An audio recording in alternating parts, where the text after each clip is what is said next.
જય ભવાની. આપણે આજે વાત કરીએ ગ્રહણ વિશે. દુનિયામાં આ વખતે સૌથી મોટું ગ્રહણ એટલે ખગ્રાસ ગ્રહણ, ખગ્રાસ ચંદ્રગ્રહણ લાગવા જઈ રહ્યું છે.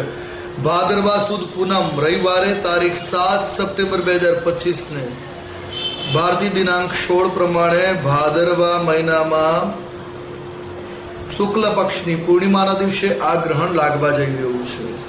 આ દિવસે કુંભ રાશિમાં આ ગ્રહણ થનાર છે. ખગ્રાસ ચંદ્રગ્રહણ જે ભારત, એશિયા ખંડના તમામ ક્ષેત્રોમાં, ઓસ્ટ્રેલિયા, આફ્રિકા, યુરોપમાં પણ દેખાશે. તેનો દોષ લાગશે અને એના નિયમો પાળવાના રહેશે. આ ગ્રહણ ભારત સિવાય બધી જગ્યાએ પણ દેખાવાનું છે, એટલે સંપૂર્ણ વિશ્વમાં ગ્રહણ જોવા મળવાનું છે. લગભગ 5 કલાક 27 મિનિટનો સમય આ ગ્રહણનો રહેવાનો છે. આ ખગ્રાસ ચંદ્રગ્રહણ તરીકે જેમાં સંપૂર્ણ ચંદ્ર ઘોષિત થશે. Delhi, Calcutta, Mumbai, Ahmedabad, Chennai, Bangkok, Jakarta, Berlin, Moscow, Rome, Dhaka, Budapest, Singapore, Melbourne, Sydney, Tokyo, Beijing, Brussels, Paris, London વગેરે શહેરોમાં આ ગ્રહણ જોવા મળવાનું છે.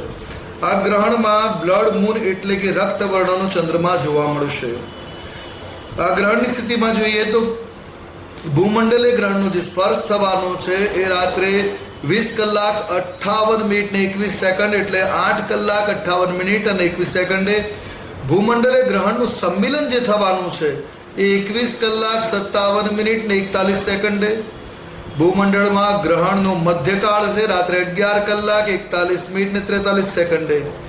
ભૂમંડળમાં ગ્રહણનું ઉન્મિલન જે છે એ 25 કલાક 26 મિનિટ ને 47 સેકન્ડે અને ગ્રહણનો જે મોક્ષ છે રાત્રે 26 કલાક 25 મિનિટ એટલે લગભગ રાત્રે 2 કલાક ને 25 મિનિટે ગ્રહણ મોક્ષ થશે. તો આ જે ગ્રહણ જે છે એ સંપૂર્ણ વિશ્વમાં જોવા મળવાનું છે અને આ ગ્રહણના તમામ નિયમો પાળવાના રહેશે. ગ્રહણ વિશે કેટલીક વાત કરીએ તો ખાસ કરીને ચંદ્રગ્રહણ વિશે શાસ્ત્રોમાં કહ્યું છે ચંદ્રગ્રહણમાં અમુક નિયમો પાળવા જરૂરી થઈ પડે છે. તો ચંદ્રગ્રહણ માટે કહ્યું છે ચંદ્રગ્રહણે યસ્મિન યામે ગ્રહણમ તસ્માત પ્રહરત્રયમ ન ભુંજિત. અર્થાત ચંદ્રગ્રહણમાં જે પ્રહરમાં ગ્રહણ લાગવાનું હોય તેનાથી 3 પ્રહરમાં પૂર્વે ભોજન ન કરવું જોઈએ. ચંદ્રગ્રહે તુ યામા સ્ત્રીન બાલ વૃદ્ધા અતુરૈર વિના. અર્થાત ચંદ્રગ્રહણમાં પૂર્વના 3 પ્રહરમાં રોગી, બાળકો, વૃદ્ધો આ ભોજન કરી શકે છે. બીજા ભોજન ન કરવા જોઈએ, બીજા લોકોએ ભોજન ન કરવું જોઈએ. એટલે ગર્ભિણી સ્ત્રી વગેરે ભોજન કરી શકે. ગ્રહણ મોક્ષ બાદ સ્નાન કરીને ભોજન કરવાનો શાસ્ત્રમાં નિયમ છે. ગ્રહણ કાળમાં રાંધેલા ભોજનનો ત્યાગ કરવો. જે રાંધેલું ભોજન રાખ્યું હોય એમાં રાહુના સૂતકની દ્રષ્ટિ અડે અને દૂષિત થતું હોય છે, એટલે એનો ત્યાગ કરવાનું શાસ્ત્રોમાં કહ્યું છે. આરનાલમ પયસ્તક્રમ દધી સ્નેહાજ્યપાચિતમ મણિકસ્યોદકમ ચૈવ ન દુષેદ રાહુ સૂતકે. અર્થાત આ વસ્તુઓ જે દૂધ, દહીં, છાશ, ઘી તેલમાં રાંધેલી વસ્તુઓ અને ઘડામાં ભરેલું જળ દૂષિત થતું નથી આ જળના સૂતકમાં. તો આ માટે થઈને એમાં ડાભડો કે તુલસીનું પાન પધરાવી રાખવું વધારે શુભ મનાય. સાથે સાથે કહ્યું છે તમામ સામગ્રીમાં તલ અને દર્ભ પધરાવવા સર્વોત્તમ છે. તલ અને દર્ભ રાખવાથી સામગ્રી બગડતી નથી. ગ્રહણ કાળમાં જલપાન ગંગાજળ યુક્ત પાન કરવાનો દોષ નહીં. ગ્રહણ કાળમાં જલપાન કરી શકાય પણ એમાં થોડું ગંગાજળ ભેળવેલું હોય તો એનું પાન કરવાનો દોષ રહેતો નથી. ગ્રહણમાં હોમનો વિધાન કયો છે. ગ્રહણ પૂર્વે સ્નાન કરવું અને ગ્રહણની મધ્યમાં પૂજન કરવું, હોમ કરવો. ગ્રહણ મોક્ષ થાય ત્યારે ફરી સ્નાન કરવું. ગ્રસ્તે માને ભવે સ્નાનમ ગ્રસ્તે હોમો વિધીયતે મુચ્યમાનમ ભવેદ દાનમ મુક્તે સ્નાનમ વિધીયતે. આવું હેમાદ્રીમાં જણાવવામાં આવ્યું છે. ગ્રહણ સ્નાન વિચાર મુક્તે યસ્તુ ન કુર્વીત સ્નાનમ ગ્રહણ સૂતકે સસૂતકી ભવેત તાવત યાવત સ્યાદ અપરો ગ્રહ ઇદમ ચ સ્નાન મંત્રકમ કાર્યામિતિ શ્રુતિરત્ન વલ્યામ. અર્થાત જે મનુષ્ય ગ્રહણના સૂતકમાં મોક્ષના સમયમાં સ્નાન કરતો નથી એ જ્યાં સુધી બીજું ગ્રહણ ન લાગે ત્યાં સુધી સૂતકી રહે છે. ગ્રહણ કાળમાં ગંગાદી નદીઓમાં સ્નાન કરવાનું મોટું ફળ શાસ્ત્રમાં કહ્યું છે. જો ગંગા વગેરે નદી કિનારે રહેતા હોઈએ અને ત્યાં પહોંચ્યા હોઈએ અને ગ્રહણનું કાળ મળે તો એમાં સ્નાન કરવું સર્વોત્તમ ગણ્યું છે. ગ્રહણ કાળની સ્નાનનું જે શાસ્ત્રમાં ફળ કહ્યું છે, ઇન્દોર લક્ષ ગુણમ પુણ્યમ, જ્યારે ચંદ્રગ્રહણ હોય અને તીર્થમાં સ્નાન કરવામાં આવે તો 1,00,000 ગણું પુણ્ય ફળ મળે છે. ગંગા તોયેત સંપ્રાપ્તિ ઇન્દો કોટિર રવેર દક્ષ, અર્થાત જો તમને ગ્રહણ કાળમાં ગંગાજળ પ્રાપ્ત થઈ જાય અને એ ચંદ્રગ્રહણ કાળમાં પ્રાપ્ત થઈ જાય તો એનાથી સ્નાન કરવાથી કહેવાય છે કોટી એટલે 1 કરોડ ગણું પુણ્ય ફળ મળે છે. અને જો સૂર્યગ્રહણમાં ગંગાજળ પ્રાપ્ત થઈ જાય તો 10 કરોડ ગણું પુણ્ય ફળ મળે છે. ચંદ્રગ્રહણમાં ગંગાજળ સ્નાન માટે પ્રાપ્ત થાય તો કરોડ ગણું પુણ્યફળ શાસ્ત્રમાં કહ્યું છે. અને સમુદ્ર સ્નાન મળી જાય, સમુદ્ર કિનારે હોય ગ્રહણ લાગી હોય તો ગ્રહણમાં સમુદ્ર જળ અથવા સમુદ્ર કિનારે સ્નાન કરવા મળે તો અનંત ગણું મહત પુણ્યમ કહ્યું છે. તો ગ્રહણની અંદર સ્નાનનો મોટો મહિમા છે. ગ્રહણના પૂર્વે અને ગ્રહણના મોક્ષ સમયે સ્નાન કરવાનું વિધાન છે. જો ગંગા કિનારે નથી તો ઘરમાં જ ગંગાજળ હોય તો જળમાં ગંગાજળ ભેળવી સ્નાન કરવું પણ એટલું જ પુણ્યદાયક સાબિત થાય. હવે શાસ્ત્રમાં વાત કરીએ ગ્રહણમાં શ્રાદ્ધ. તો કહ્યું છે ગ્રહણમાં શ્રાદ્ધ કરવાનું અનંત પુણ્ય ફળ છે, પણ દાન એમાં કહ્યું છે ગ્રહણમાં દાતા જે છે, શ્રાદ્ધ કરાવનાર જે દાતા છે એને અભ્યુદય થઈ જાય છે, પણ ગ્રહણમાં ભોજન કરનારનો ક્ષય થાય છે. એટલે કાચા અનાજ દ્વારા, કાચા સીધા દ્વારા ગ્રહણમાં શ્રાદ્ધ કરવું જોઈએ. તર્પણાદિ પ્રયોગથી શ્રાદ્ધ કરવું જોઈએ. પિંડદાન રહિતનું શ્રાદ્ધ ગ્રહણમાં કરવું એ ઉચિત ગણાય. હવે વાત કરી જ્યોતિષની દ્રષ્ટિએ ગ્રહણ કોના માટે કેટલું ફળદાયી રહે, તો રાશિ પ્રમાણે વાત કરીએ તો ગ્રહણ જે રાશિમાં લાગ્યું હોય તે રાશિમાં અને તેનાથી આગળની કઈ કઈ રાશિઓમાં લાભ મળે. આ વખતે જે ચંદ્રગ્રહણ લાગી રહ્યું છે કુંભ રાશિમાં, તો નિજ રાશિ અશુભ ફળ, જે રાશિમાં ગ્રહણ લાગ્યું હોય એ રાશિને અશુભ ફળ મળે. એનાથી બીજી જે રાશિ છે એને પણ અશુભ ફળદાતા છે. એટલે મીન રાશિ માટે પણ કુંભ રાશિ માટે, મીન રાશિ માટે આ ફળ અશુભ રહેશે.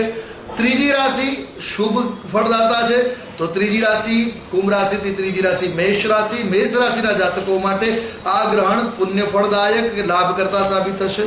ચોથી રાશિ અશુભ કહી છે જે વૃષભ રાશિ છે. વૃષભ રાશિ માટે આ ગ્રહણનું ફળ શુભ નથી. ત્યારબાદ પાંચમી રાશિ મિથુન રાશિ કે જેના માટે શુભ ફળ કયું છે, તો ગ્રહણનું ફળ મિથુન રાશિ એટલે પાંચમી રાશિ છે કુંભ રાશિથી એને લાભ કરતા રહેશે. ત્યારબાદ છઠ્ઠી રાશિ પણ શુભ છે જે કર્ક રાશિ છે. છઠ્ઠી રાશિ એ શુભ ગણાશે. કુંભ રાશિથી છઠ્ઠી રાશિ કર્ક, એના માટે પણ આ ગ્રહણ શુભદાતા રહેશે. સાતમી કુંભ રાશિથી સાતમી રાશિ જે છે સિંહ રાશિ, એના માટે આ ફળ અશુભ રહેશે.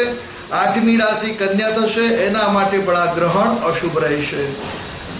નવમી રાશિ તુલા થશે, જેના માટે આ ગ્રહણનું ફળ મધ્યમ ગણવામાં આવશે. તો 10મી અને 11મી રાશિ જે છે વૃશ્ચિક અને ધન, એના માટે આ ગ્રહણનું ફળ શુભ સાબિત થશે. 12મી રાશિ મકર છે, જેના માટે આ ગ્રહણનું ફળ અશુભ સાબિત થશે.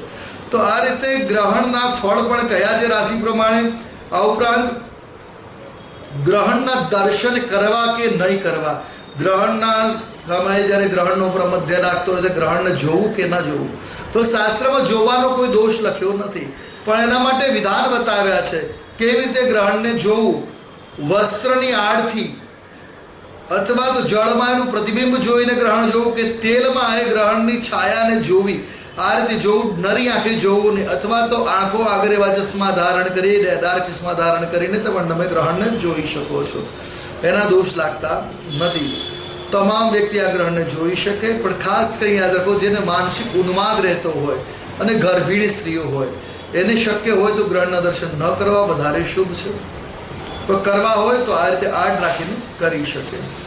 આ ગ્રહણમાં ઔષધિ સ્નાનનો વિશેષ મહિમા છે. ગ્રહણ મુક્તિ સમયે એના માટે પહેલાંથી કળશને એક ડોલની અંદર દર્ભ પધરાવી, તલ પધરાવી, એમાં પંચરત્ન, પંચગવ્ય, પંચપલ્લવ, શંખમાં ભરેલું જળ, ગાયના શિંગડા દ્વારા ભરેલું જળ, રક્તચંદન, સ્ફટિક, તીર્થોનું જળ, સફેદ સરસવ ગુગળ, મુળેઠી, દેવદારુ, વિષ્ણુકાંતા, સતાવરી, બલા, સહદેવી, કાળી પીળી હળદર, કેસર અને ગોપીચંદન આ બધું પધરાવીને તૈયાર રાખવું. જ્યારે ગ્રહણ સૂતક સમાપ્ત થાય, ગ્રહણકાલ સમાપ્ત થાય, ગ્રહણ મોક્ષ થાય તે સમયે આનાથી સ્નાન કરવું. પણ આ સમયે સ્નાન મંત્ર રહિત કહ્યું છે. પણ જ્યારે પૂર્ણ થઈ જાય છે દોષ અને જ્યારે સ્નાન કરો છે ત્યારે એના વિશેષ મંત્રો છે, એ મંત્રોથી સ્નાન કરવું લાભદાયક સાબિત થાય. અને કહેવામાં આવે ગ્રહણમાં મંત્ર જાપનો વિશેષ મહિમા છે. તો કયા મંત્રનો જાપ કરવો જોઈએ? તો કોઈ પણ મંત્રનો ગ્રહણમાં જાપ કરો એ બહુ મહત્વપૂર્ણ છે. કારણ કે સામાન્ય રીતે મંત્ર જાપ કરીએ છીએ એનું જે ફળ મળે છે એનાથી 1000 ગણું કે 10,000 ગણું ફળ ગ્રહણ કાળમાં મંત્ર જાપ કરવાથી મળતું હોય. તો નિશ્ચિત ગ્રહણ કાળની અંદર મંત્ર જાપ કરવા, એ મંત્ર જાપ કરવાથી મંત્રો સિદ્ધ થઈ જાય છે.